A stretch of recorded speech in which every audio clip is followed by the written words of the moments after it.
नमस्कार दोस्तों, स्वागत है आपका एक्सपर्ट इन्फो में। आज का हमारा टॉपिक है गैने की लर्निंग थ्योरी, जो कि हमारा संज्ञानवादी का एक पार्ट है। संज्ञानवाद में उन्होंने अपनी जो लर्निंग थ्योरी है वो पेश की है।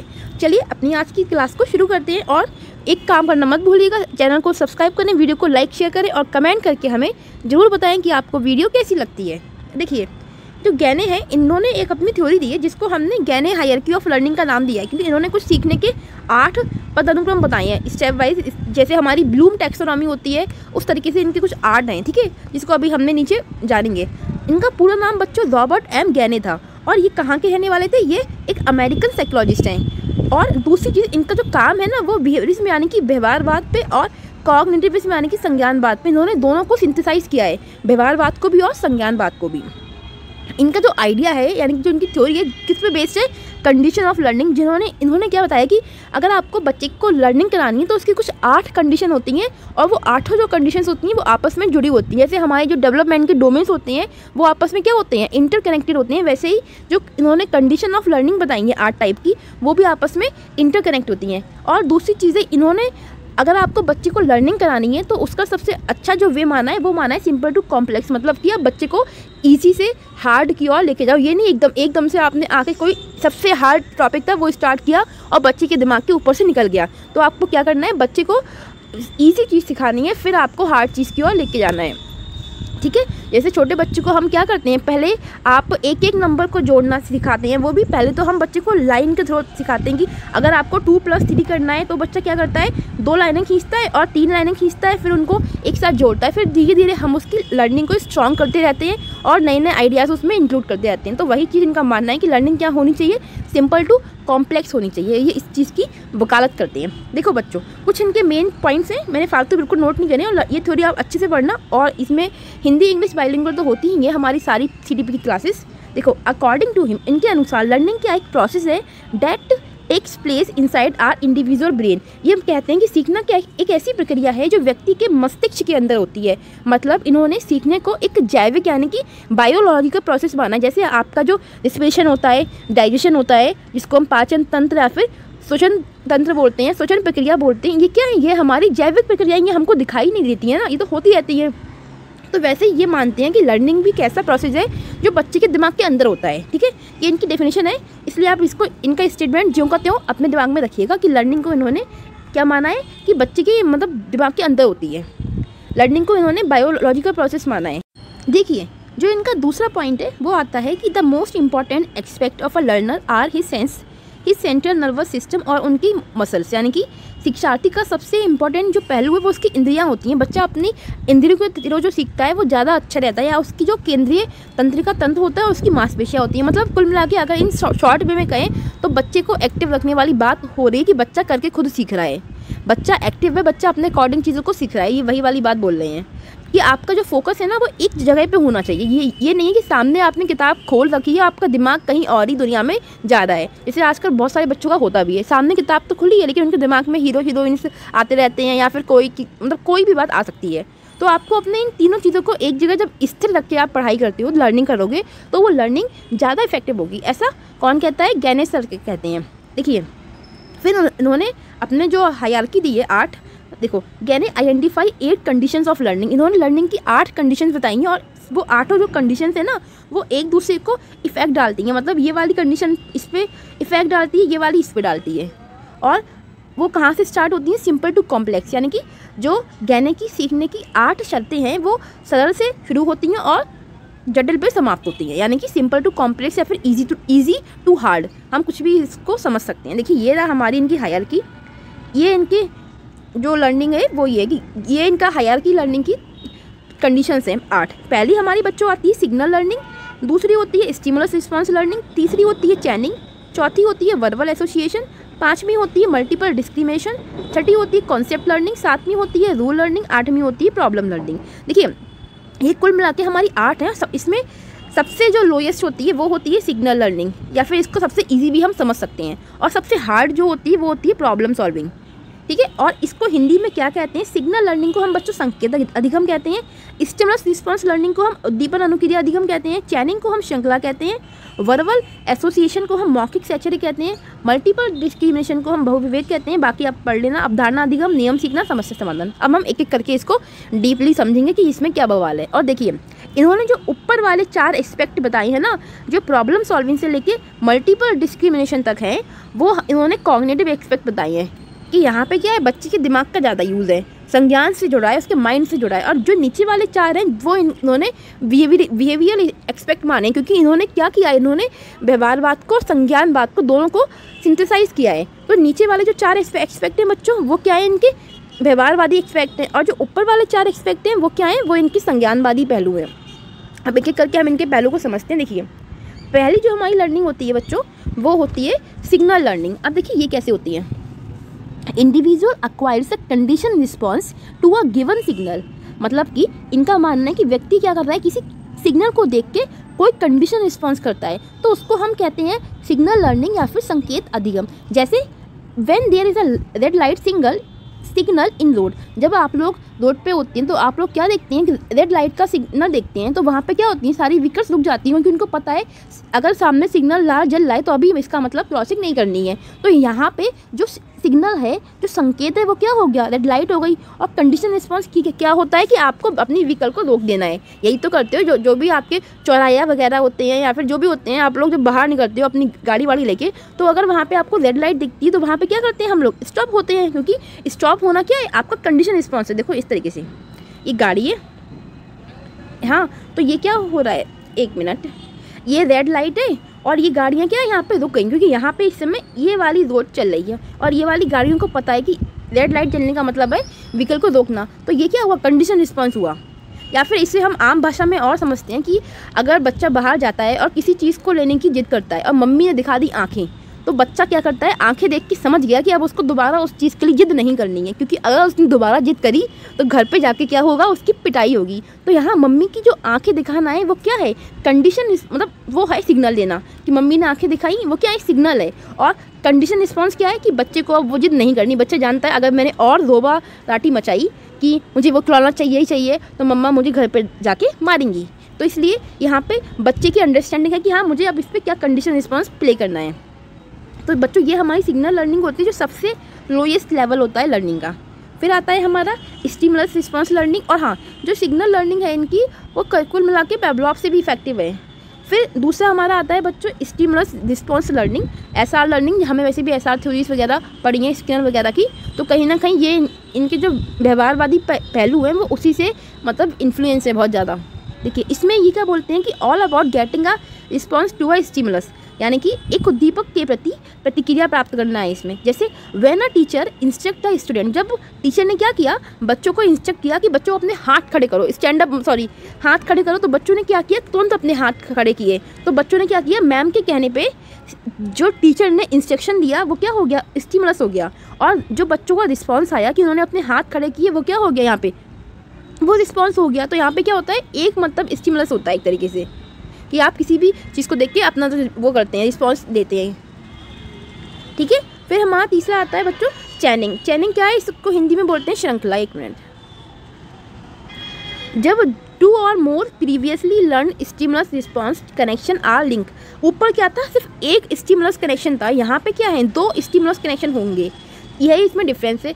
चैनिंग का मतलब क्या होता है, चीज़ों का जुड़ना होता है ना। तो यहाँ पे क्या होती है कि 2 या 2 से अधिक पहले से सीखे गए जो उद्दीपक हैं, जो स्टिमुलस हैं, उसकी जो अनुक्रिया संबंध है वो आप एक साथ जोड़ रहे हैं। जैसे कि the child concept the activity of bathing, feeding and taking care of doll that is being learn from the elders, यानी बच्चा बड़ों से जो उसने क्रिया सीखी है। जैसे मम्मी क्या करती हैं, बच्चों को नहलाती हैं, धुलाती हैं, खाना खिलाती हैं, जिस तरीके से उसकी केयर करती हैं, तो बच्चा भी अपनी जो डॉल हुआ, गुड्डा गुड़िया हुई, उनको भी उनके साथ में भी वही सारी एक्टिविटीज़ करता है, क्योंकि वो उसके साथ में हो रही। तो वो क्या किया है उसने, उसको अच्छा लगता है जब मम्मी उसकी केयर करती हैं, नहलाती हैं, धुलाती हैं।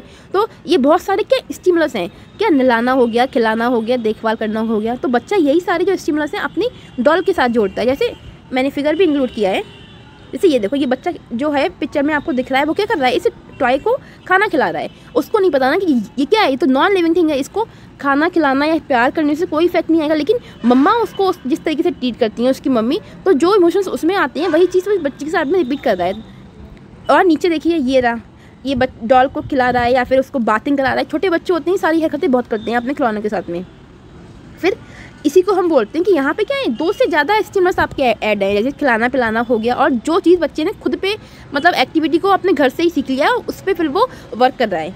फिर हमारा बच्चों नेक्स्ट वाला आता है वर्बल एसोसिएशन, यानी कि मौखिक संचार। वर्बल मीन्स क्या होता है, बातें बोलना एक तरीके से। तो चेंस डेटा वर्बल, यहाँ पे उन्होंने कहा है कि श्रृंखला जो मौखिक है, मतलब कि एक वस्तु का नामकरण जिसमें 2 कड़ियों की एक श्रृंखला शामिल होती है। तो यहाँ पे क्या है, बच्चा इतना उसका ब्रेन डेवलप हो चुका है कि वो क्या कर सकता है, किसी भी चीज़ को मतलब उसकी जो नेमिंग के थ्रू उसको जान सकता है। जैसे round ball, black and white ball, जब आप बच्चे को, छोटे बच्चे को अगर बॉल दिखाते हो तो उसके लिए वो बॉल है। जैसे जैसे बच्चा बड़ा होता है तो वो जानता है कि बॉल की जो और मतलब प्रॉपर्टीज़ होती हैं कि राउंड होना या फिर उसका कलर होना, ये सारी चीज़ें क्या है बच्चे को समझ में आ रही हैं। वो उसके साथ में एसोसिएट कर पाता है। किसको, देखो चाइल्ड क्या करता है यहाँ पे, एसोसिएट करता है किसको, बॉल शब्द को, किसके साथ में, उसके शेप के साथ में, उसके कलर के साथ में। तो यही क्या है कि मतलब यही चीज़ है कि वस्तु का नामकरण उसको विभिन्न स्टेप में जोड़ के बच्चा कर पा रहा है। जैसे ये रहा, देखिए ये बच्चा दिख रहा है आपके लिए, बच्चा क्या सोच रहा है अपने दिमाग में कि बॉल है, वो बॉल का जो रंग है उस बॉल का वो क्या है, वाइट है और ब्लैक है, यानी कि जो उसका कलर है बच्चा उसको एसोसिएट कर पाता है। और साथ ही में जो उसकी शेप है राउंड शेप की है। तो इसी को हम बच्चों वर्बल लर्निंग कहते हैं कि बच्चा यहाँ पे क्या करता है, मौखिक संचार करता है, मतलब कि एक वस्तु का नामकरण जिसमें 2 कड़ियों की श्रृंखला शामिल होती है। मतलब अगर आप उसको कोई चीज़ दिखाओगे तो अब वो उसके थोड़े ऊपर नीचे की जो बातें होती हैं वो भी एक तरीके से जान पाता है। जैसे अब उसके लिए बॉल सिर्फ गोला नहीं है, एक बॉल नहीं है, बॉल की जो बाकी प्रॉपर्टीज़ हैं वो उनको भी समझ पा रहा है। तो इसी को हमने वर्बल एसोसिएशन नाम दिया है। यहाँ पे एक वस्तु का नामकरण है जिसमें 2 उसकी स्टेप्स ऐड हैं, उनको वो ऐड कर पाता है। फिर हमारा आता है मल्टीपल डिस्क्रिमिनेशन। यहाँ पे क्या होता है, बहुविवेक जिसे हिंदी में कहते हैं। The learner learn to distinguish between motor and verbal change which he she has already acquired. तो यहाँ पे बच्चा क्या करता है, जो मोटर चेंज होती हैं या फिर जो उसके गत्यात्मक कौशल होते हैं या फिर जो मौखिक वाली चैन होती है, मौखिक श्रृंखला होती है, उसको उसके बीच में डिफरेंस कर पाता है जो भी उसने अब तक अपनी लाइफ में गेन किया होता है।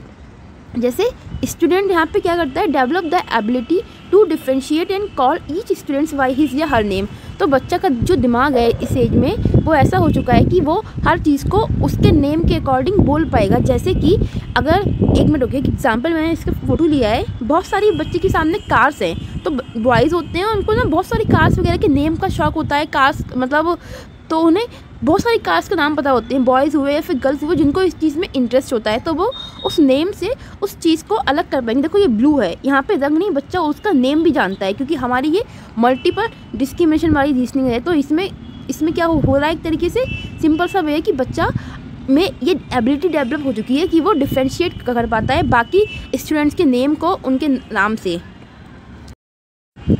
जैसे आपने छोटे पे बच्चे के दिमाग में ये चीज़ भरी होती है कि बेटा बाहर मत जाना नहीं तो झोली वाला बाबा आएगा आपको उठा के ले जाएगा। लेकिन जब बच्चा बड़ा हो जाता है तो क्या होता है, बच्चा ये चीज़ डिफ्रेंशिएट कर पाता है कि हाँ हर ऑरेंज मतलब हर जो बाबा होता है वो हमको उठा के नहीं ले जा पाता है। अब उसको बहुत सारे बाबाओं के नाम भी याद होते हैं। तो उसी को है कि बच्चे के अंदर एबिलिटी आ चुकी है चीज़ों को डिफ्रेंशिएट करने की, चीज़ों के बीच में मतलब इस चीज़ को खुद से एक्वायर करने की कि what is right what is wrong एक तरीके से।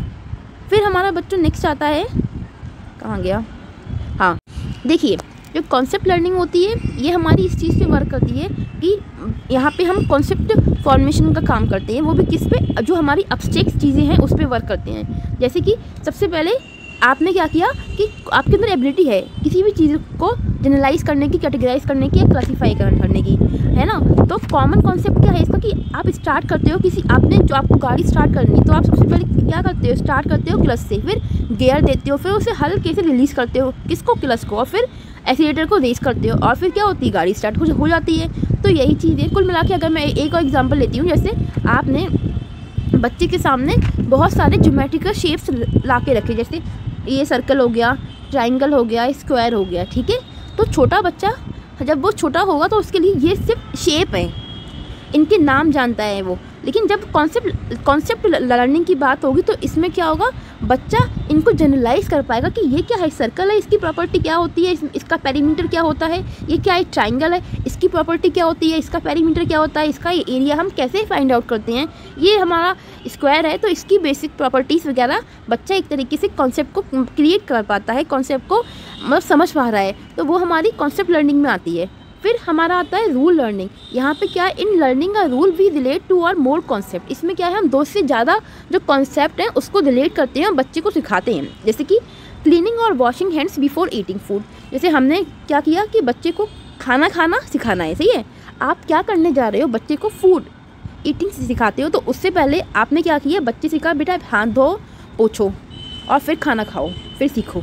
तो आपने हाथ धोना पोछना, ये 2 चीज़ें हैं ना, जो 2 कॉन्सेप्ट बच्चे ने लर्न करे कि हाँ मुझे खाना खाने से पहले क्या करना है, हाथ धोने हैं, हाथ पोंछने हैं, क्लीन करने हैं हाथ।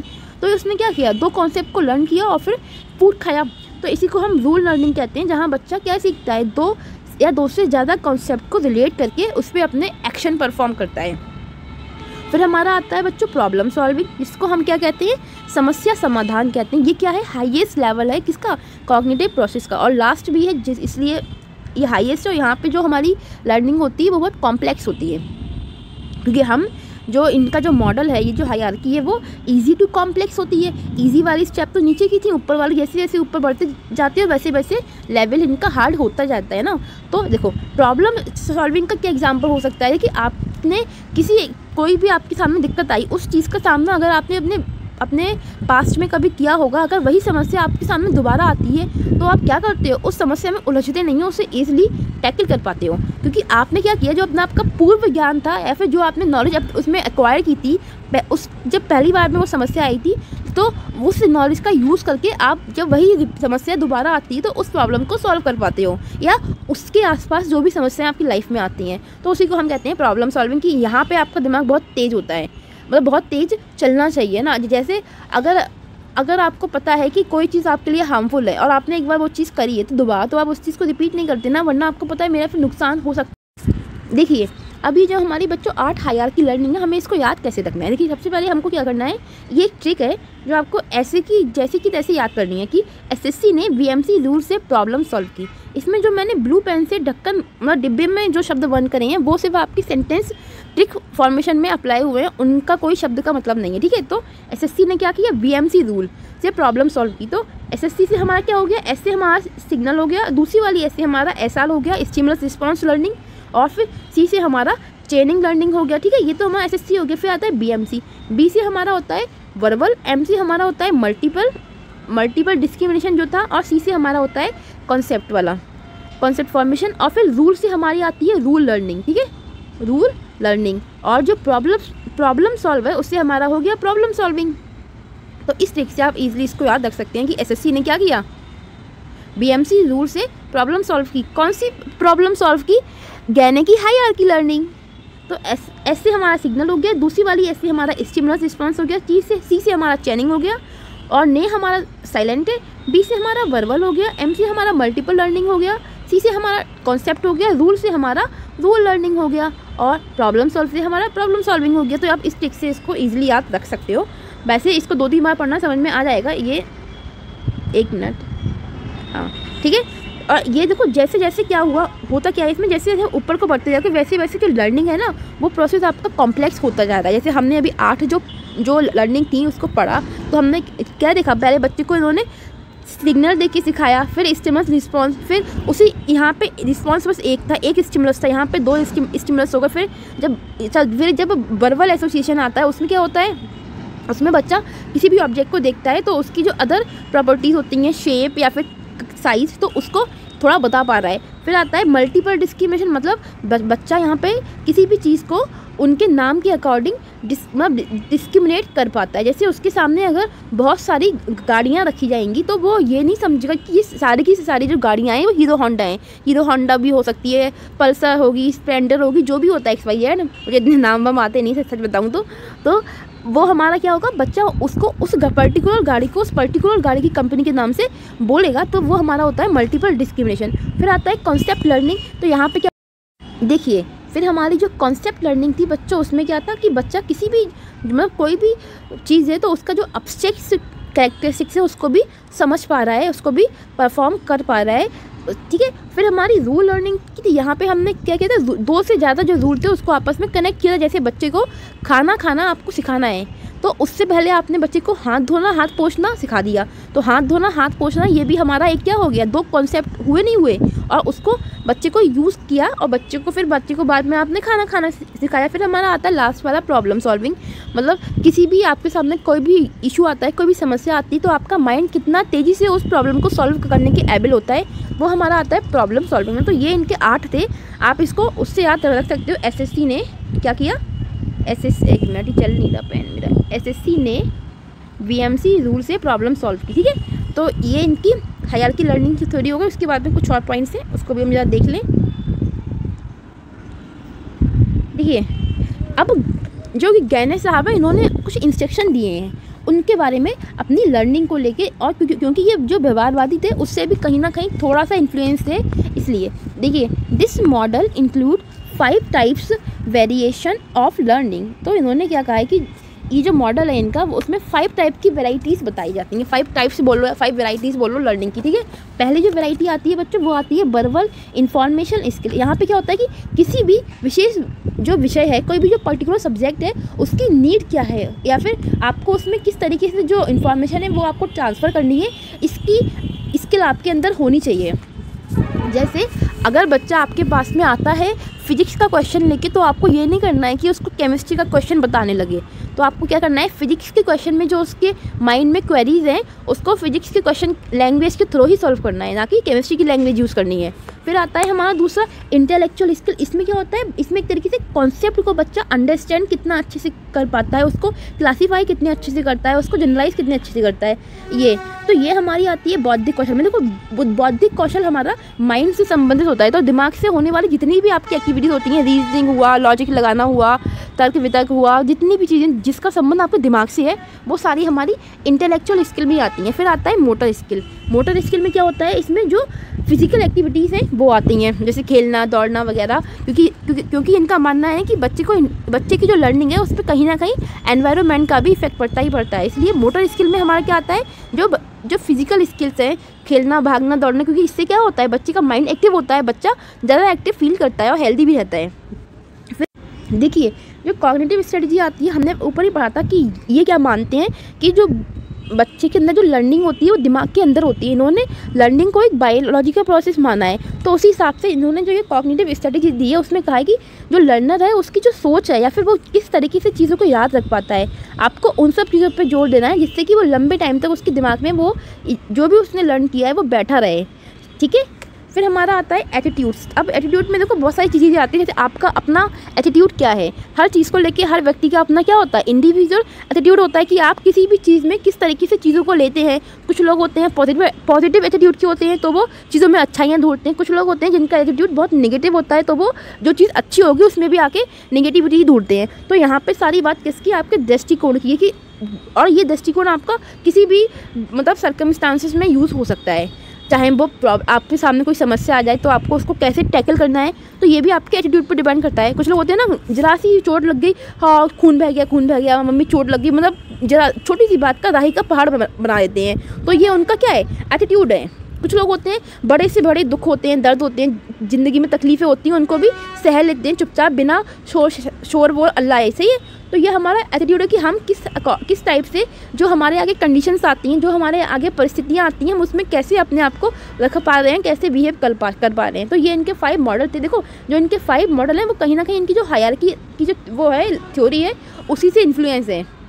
इसमें घुमा फिरा के वही बातें दोहराई गई हैं। फिर बच्चों हमारा आता है इनका एजुकेशनल इम्प्लीकेशन क्या है, मतलब इनकी जो थ्योरी है उसका बच्चे के जो शिक्षा है उस पर क्या इफेक्ट रहेगा। वैसे तो मैंने साथ साथ में आपको एक्सप्लेन किया था, बट स्टिल हमें 4-5 मैंने शॉर्ट फॉर्म में लिखे हैं। इसलिए तो पहला क्या है, प्री रिक्वेसाइट बिहेवियर, मतलब कि पूर्व अपेक्षा व्यवहार, कि बच्चे से जो उसका पहले का व्यवहार है, जो उसका बेस है, उसके अकॉर्डिंग ही आपको नई लर्निंग करानी चाहिए। जैसे कि आपने देखा होगा जो मेथड होता है लर्निंग कराने का, वो क्या होता है, रूल से एग्जाम्पल की ओर लेके जाते हैं, छोटे बच्चों को पढ़ाते हैं, ठीक है। फिर वहीं बच्चा बड़ा होता है तो हम उसे एग्जाम्पल से रूल की ओर लेके आते हैं, मतलब फिर वो क्या सॉरी मैंने उल्टा बोल दिया, आई एम सॉरी। जब बच्चा छोटा होता है तो हम उसको एग्जाम्पल से रूल की ओर लेके आते हैं, फिर वहीं बच्चा बड़ा होता है तो हम उसको रूल से एग्जाम्पल की ओर लेके जाते हैं, क्योंकि छोटे बच्चे में क्या है, अपने आसपास की जो उसने चीज़ें देखी होंगी वही वाले एग्जाम्पल्स हम उसके आगे पुट रखते हैं, जिससे कि वो कॉन्सेप्ट अच्छे से बना सकें। जब आप बच्चे को नाउन पढ़ाते हो तो क्या करते हो, उससे नेम वेम पूछते हो, बेटा आप अपने मम्मी पापा के साथ में कहाँ घूम के आए थे,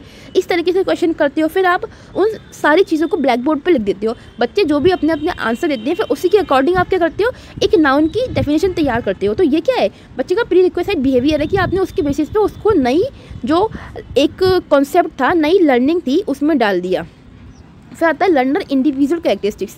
हर विद्यार्थी की जो इंडिविजुअल विशेषताएं होती हैं वो मैटर करती है ना, कि कोई बच्चा किस तरीके से सीखना पसंद करता है। कुछ बच्चे होते हैं उनको खुद से पढ़ना अच्छा लगता है, कुछ बच्चे होते हैं उनको इस तरीके से पढ़ना अच्छा लगता है कि टीचर आए हर चीज़ ब्लैक बोर्ड पे लिख के चला जाए। कुछ बच्चे होते हैं वो सोचते हैं टीचर आए और किताब में निशान लगाए चला जाए। कुछ होते हैं वो सोचते हैं टीचर आए और मुँह से बोले चला जाए। तो मतलब हर बच्चे की अपनी क्या होती है, इंडिविजुअल कैरेक्टरिस्टिक्स होती हैं। कुछ बच्चे किसी चीज़ को जल्दी सीख जाते हैं, कुछ बच्चे लेट सीखते हैं। तो एक टीचर को हर बच्चे की जो इंडिविजुअल नीड्स होती हैं उसको फुलफिल करने की, मतलब जो नीड है उसको फुलफिल करना चाहिए या फिर फुलफिल करने की कोशिश करनी चाहिए। फिर आता है कॉग्निटिव प्रोसेस और इंस्ट्रक्शन, मतलब संज्ञान की बात होती है ना, दिमाग की सारी खेल है यहाँ पे। तो टीचर को क्या करना चाहिए कि बच्चे का जो मेंटल है, जो बच्चे का माइंड है, वो ज़्यादा से ज़्यादा एक्टिव रह सके, ऐसे इंस्ट्रक्शन देने चाहिए। चाहे इसके लिए वो ब्रेन स्टॉर्मिंग हुआ, किसी भी चीज़ का यूज़ कर सकता है कि बच्चे का माइंड एक्टिव हो, बच्चे का माइंड नई नई एक्टिविटीज़ में लगता रहे। डिस्कवरी मेथड जिसको हम कहते हैं, the skill of learning how to learn.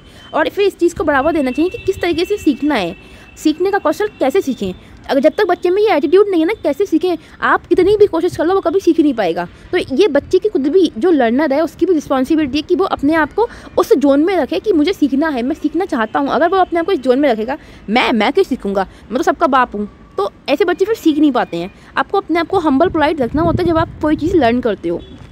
तो ये हमारा क्या आता है, स्किल ऑफ लर्निंग है। और ये लर्नर का भी यहाँ पे रोल है। लर्नर का रोल है कि उसका एटीट्यूड ऐसा होना चाहिए कि वो सीख सके, उसके अंदर खुद भी किसी चीज़ को सीखने का मोटिवेशन होना चाहिए। वरना टीचर कितना भी अच्छा होगा, कितना भी अच्छा पढ़ाएगा, लेकिन फिर भी उसके दिमाग से हर चीज़ ऊपर से गायब हो जाएगी। फिर आता है बच्चों इन्हांसिंग रिटेंशन एंड ट्रांसफ़र, मतलब जो भी आपने नॉलेज को ग्रहण किया है उसको आप क्या करो, ट्रांसफ़र करो। जैसे आपने जो पढ़ा, जैसे अगर मैं नॉर्मल भाषा में कहूँ, आपके घर में जो आपके बड़े भाई बहन होते हैं वो क्या करते हैं, छोटे जो भाई बहन होते हैं उनकी पढ़ाई में हेल्प करते हैं। तो उन्होंने क्या किया कि जो अपनी नॉलेज थी उसको अपने छोटे भाई बहन में ट्रांसफ़र किया। तो यहाँ पे वही चीज़ है कि आपको क्या करना है, नॉलेज को ट्रांसफ़र करना है। वरना क्या होता है, अगर नॉलेज ट्रांसफ़र नहीं होती है तो नॉलेज का एकदम भत्ता बन जाता है। और अपनी तो बच्चों ये हमारी गैने की जो हायरार्की लर्निंग थ्योरी थी कंप्लीट हो गई। ये आपको कैसी लगी PDF में कमेंट बॉक्स में ज़रूर बताइएगा। और बाकी वीडियो अच्छी लगी हो तो वीडियो को लाइक करें, शेयर करें और चैनल को सब्सक्राइब करें। और हमें कमेंट में अपना ओपिनियन ज़रूर शेयर करना कि आपको वीडियो कैसी लगी। ओके, बाकी कल की क्लास में मुलाकात करते हैं। बाय।